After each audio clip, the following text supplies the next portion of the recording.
Hi எல்லாருக்கும் வணக்கங்க. நம்ம சேனலில் இன்றைக்கி என்ன பார்க்க போகிறோன்னா ஒரு ஸ்வீட் ஐட்டம் தான். அது மைசூர் பாக்கு. வாங்க எப்படி செய்கிறதுன்னு பார்க்கலாம்.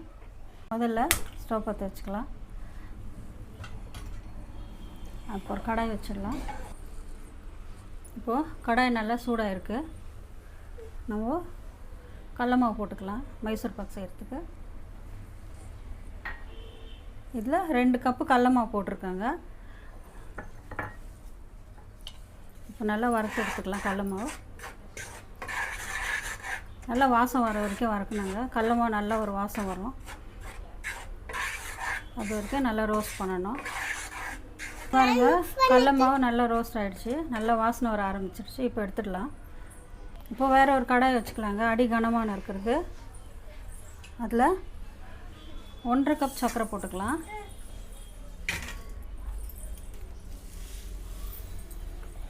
சர்க்கரை முழுகிற அளவுக்கு கொஞ்சமாக தண்ணி விட்டுக்கலாம். பாருங்கள், இது அளவு.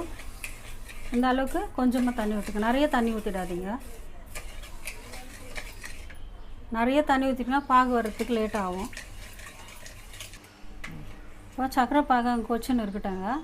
நம்ம எண்ணெய் ஊற்றி மாவு கரைச்சி வச்சுக்கலாம். 2 கப் மாவு போட்டிருக்கோம். 1.5 கப்பு எண்ணெய் ஊற்றிக்கலாம்.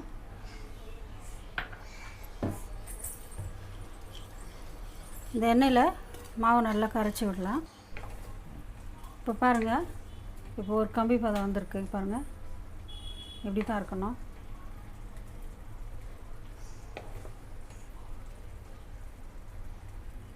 இப்போது எண்ணெயில் கரைச்சி வச்ச கடல மாவை நம்ம இதில் ஊற்றிக்கலாம்.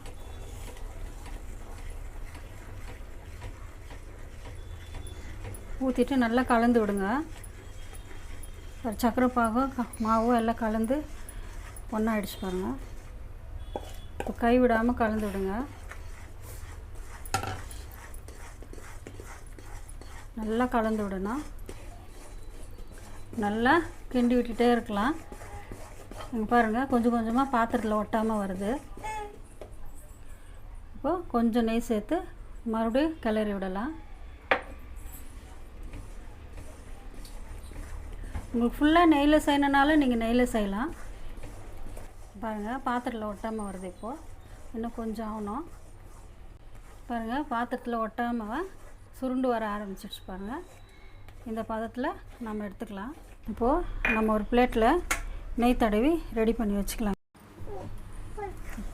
இப்போது நம்ம ரெடியான மைசூர் பாக்கு எடுத்து நெய் தடவுனா பிளேட்டில் கொட்டிக்கலாம். இப்போது பிளேட்டில் ஊற்றின மைசூர் பாக்கை நம்ம நல்லா லெவல் பண்ணிக்கலாம். பாருங்கள், இந்த மாதிரி நல்லா சூடு ஆறுனதுக்கப்புறம் கட் பண்ணோம். இப்போ பாருங்கள், நம்ம மைசூர் பாக்கு ஊற்றி 1/2 hour ஆகிடுச்சு. ஆறி இருக்குது, இருந்தாலும் சூடு இருக்குது. நம்ம கட் பண்ணி நமக்கு தேவையான சைஸில் கட் பண்ணி வச்சுக்கலாம். வாங்க, இப்போ கட் பண்ணிடலாம். பார்த்தீங்களா, நல்லா சாஃப்டாக இருக்கும். நம்ம வீடியோவை இப்போ தான் நீங்கள் முதல் தடவை பார்க்குறதா இருந்தால் சப்ஸ்கிரைப் பண்ணுங்கள். பக்கத்தில் இருக்கிற பெல் பட்டனை கிளிக் பண்ணுங்கள். லைக் பண்ணுங்கள், ஷேர் பண்ணுங்கள், கமெண்ட் பண்ணுங்கள். பக்கத்தில் பெல் பட்டனை கிளிக் பண்ணுங்கள்.